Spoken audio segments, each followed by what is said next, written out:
Hi guys! Pupunta nga pala kaming Save More para bumili ng ingredients for ice cream. So ayan, kinuha ko na yung Oreo kasi syempre ayan yung may ingredients natin.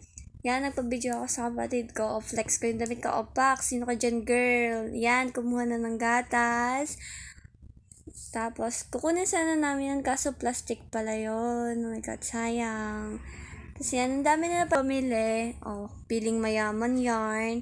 Kumuha din ako ng cone para mamaya sa ice cream. Tapos binidyohan ko si Kian kasi ino-organize niya. Like, what the joke. Yan, binayaran na namin. Tapos ang sakit na ng paa ako, be. Oh my God.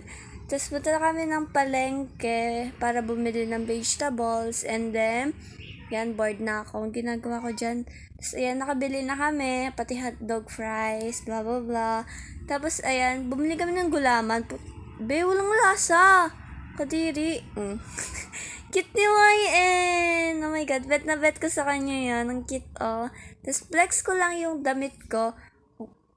Pak, sino ka dyan, be? Anong ginagawa mo? Oh my God, may pag-ganun pa ng book. Oh, feeling, oh. Feeling, DM lang. Yun lang. Bye-bye.